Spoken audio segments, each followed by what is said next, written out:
So I'm in Photopea at the moment. Now, if you've never used Photopea, it's an absolutely free, almost one-to-one Photoshop clone. And to access it, you just go to photopea.com. That's photopea.com.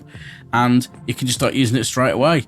Now, before we start, the only difference between what I'm using and what you'll be using if you do that for the first time is that you'll see some adverts down the right-hand side of your screen, which facilitates the app being free, basically. You can pay a small amount to get rid of them, which is what I've done, just to keep the screen recordings a bit neater, but you absolutely do not need to do that.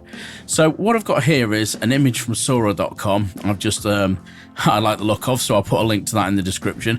I'm just going to show you a quick edit on this, just a few things, nothing complicated, just things I would do on an image like this to just give it a little bit of an improvement. So overall, I really love the image, but one thing I want to do here is just to kind of clean up the yellow tint on the cat. I mean, it's a very warm image, so it does kind of make sense.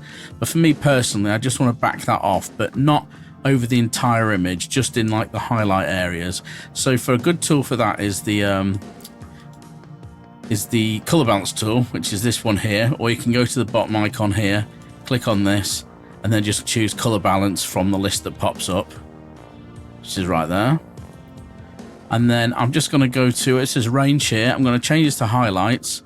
So it's going to be a very organic selection over the image. It's not going to just select the cat, but it's not going to select everything evenly. So it is going to target the highlight areas more than the other areas. And this bottom slider, it says yellow blue. I'm going to just nudge it to the right hand side, so to pull it away from yellow and more towards blue. And it will affect the overall image somewhat, but it will definitely prioritize just the highlights. Don't go too far because it'll start going like a pinky sort of weird magenta color, but we just do this, just take a little bit out, and then if you think it's going a little bit magenta looking overall, you can put a tiny bit of green into it. Okay, and we turn that on and off, and we've just the scene still looks warm, it's still got the warm lighting, but we have just taken a little bit of that yellowness out just to kind of clean up the look of the white cat. So again, this is all subjective, but that's the kind of thing I would do. Now the next thing on this, I think what would really make this pop is if the cat's nose and probably tongue in its mouth were a brighter pink. I like the really good contrast between the desaturated kind of white color and what would be a really bright pink. It's a little bit muted here, which is fine, but I think we could easily pump that up. So how I do this is, there's loads of ways to do it, but I'll go to hue saturation here, click this, and you go to the range selector here and choose red. It's going to be red, or click this little double arrow icon here next to it, click that, and then click over an area that you want to change, and it'll say like that's gone to red because it falls into the red spectrum. Now that's just another way of broadly masking the area. So if I drag the hue slider at very extreme just to show you what it's going to change, you see it is going to change that, but then it's also going to start changing the rest of the image. And normally we wouldn't want that to happen, and we'd move these bottom sliders around until the change was only affecting the particular area that we were targeting. But because it's going to be brushed in, you don't really need to worry about this. So just let me get it back to the start. I maybe just drag it a bit to the left, so we're pushing the hue more into the pink direction away from the yellow. Maybe just boost the saturation a little bit, and then to make sure it's not affecting any of the other image, go to the little layer mask icon that's appeared next to the hue saturation layer, click on that and press Ctrl or Command I to invert it. And it depends, if you're a PC it will be Control, if you're on a Mac it will be Command.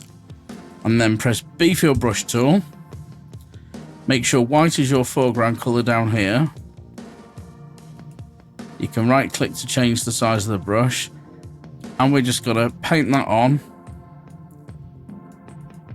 Paint that adjustment where we need it. So you don't have to be super accurate because it has selected the target area somewhat.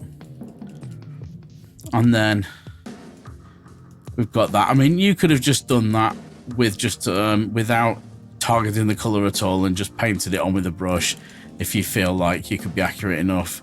paint it on with your mouse. So there's no reason to be too accurate on these things if it's just an organic shape like that. One thing I just thought though, if I zoom out, let's have a look. Sometimes when I've got an adjustment layer, I think, where else could I use it without having to create a brand new adjustment layer? So I'm going to go down to this stake at the bottom here. I'm going to press B for my brush tool again. Square brackets left and right are a shortcut to increase and decrease your brush size. I'm going to right click and make sure the hardness is 0, so the brush is going to be nice and soft. And I'm going to go up where it says opacity at the top. I'm going to change that to something a little bit lower, something like 20%. So you can either change it up here, or a shortcut is just press 2 on your keyboard when you're anywhere on the screen, and it'll just change the opacity to 20. And now I'm basically going to brush that same hue saturation effect that we use on the nose and the mouth. I'm going to just brush it gently into the middle of the stake, just to give that a little bit more of a pink. Give that a little bit more of a pink colour. Again, just to help it pop, you don't have to do too much. So if I just show you the original and that, as you can see, even with a couple of small tweaks, in my mind, it's really brought that image alive and just really sort of, yeah, given some character and life to it. Now, there's one other thing I want to do on this, and it's super easy, and I use this on a ton of images. It's called Super Bloom. So Photopea has a lot of free plugins, and they're super easy to access, and one of my absolute favorites is called Super Bloom. So to install it is go to the window menu at the top, you go to plugins, and somewhere on, probably on the front page here, you will see this one called Super Bloom by Lunal Graphics. If you can't see it, just type it in the search bar, and then it's a case just clicking on it and it'll take you to the next page, and you can click add plugin. I can't do that because I've already got it installed, but it really is a 2-click sort of process. And then when you come out, it's going to be here on your toolbar, this icon down here that's like a little bunch of triangles. Looks like the Triforce from Zelda games or whatever. So Lunal Graphics Super Bloom. So click on this and it's going to open in a preview window, which I'm going to expand. So at the top, you've got threshold, depth, radius, and you see all these values going down. So what we'll do is start at the top. So threshold, if you drag it all the way to the right, and its maximum value is 254, it's basically not going to be really doing anything, okay? So if you start dragging it to the left, it'll start to introduce glow into bloom into the highest lightness values of the image, like the pixels that are the brightest first. And it will start to add color like you see in the lights, and then very quickly it'll start to get really overpowering on everything. If you've got a lot of light areas, like the cat's very light, so it's going to start making the cat glow. Now in this instance, I actually just want a glow and obviously before I carry on, sorry, you've got lots of other controls you can play around with here to kind of restrict it, adjust it, the brightness, the color, all sorts of stuff to play around with here. I just want this effect on the on like the silverware, on the knife and the fork here, to give it a bit of a glow.